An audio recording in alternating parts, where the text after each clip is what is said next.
Seberapa penting sih ilmu fikih di dalam kehidupan kita? Sangat penting.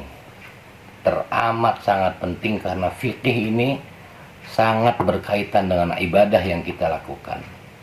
Orang kalau nggak belajar fikih, dia nggak akan mengerti macam-macam air.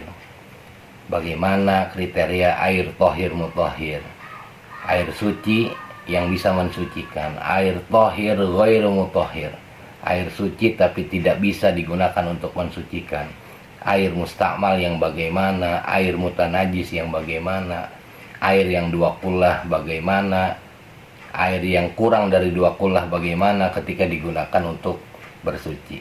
Juga dia nggak akan bisa bagaimana cara istinja yang benar. Dia nggak akan bisa memahami bagaimana pembagian-pembagian najis yang terkategori menjadi 3 bagian. Ada najis mughalazah dan cara membersihkannya bagaimana, najis mutawasithah, cara membersihkannya bagaimana, sehingga kemudian mutawasithah terbagi lagi menjadi 2. Ada najis ainiyah, ada najis hukmiyah, kemudian najis mukhaffafah yang bagaimana. Dia nggak akan paham bagaimana cara wudhu yang baik dan benar, apa yang membatalkan wudhu, apa yang dimakruhkan pada saat berwudhu. Dia nggak akan paham bagaimana cara mandi hadas besar yang baik dan benar, supaya ibadah yang kita lakukan ini benar-benar sah. Karena syarat daripada sholat adalah, yang pertama diantaranya adalah suci dalam pakaian, suci dalam tempat, kemudian suci dirinya, badannya dari najis. Nah, ini sangat penting.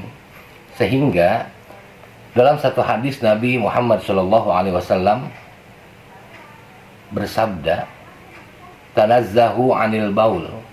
Tanazzahu, bersihkanlah diri kalian, anil bauli, dari air pipis. Artinya di sini maknanya banyak sekali. Harus benar-benar paham bagaimana cara membersihkan hadas, cara membersihkan najis.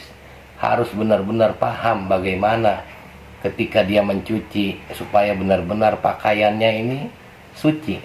Tidak hanya bersih karena sabun pewangi, tapi benar-benar bersih dan dianggap suci, bahkan sah ketika digunakan untuk sholat. Tanazzahu anil baul.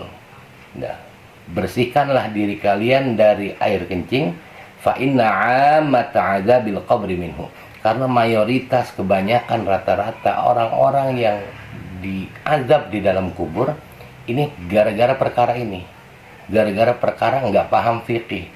Jadi sholat mah sholat tapi wudhunya nggak benar, sholat mah sholat tapi nggak bisa cara bersihin najis dan lain sebagainya. Mudah-mudahan kita tergerak untuk sama-sama bisa belajar fikih di majelis taklim yang dekat dengan tempat Anda. Assalamualaikum warahmatullahi wabarakatuh.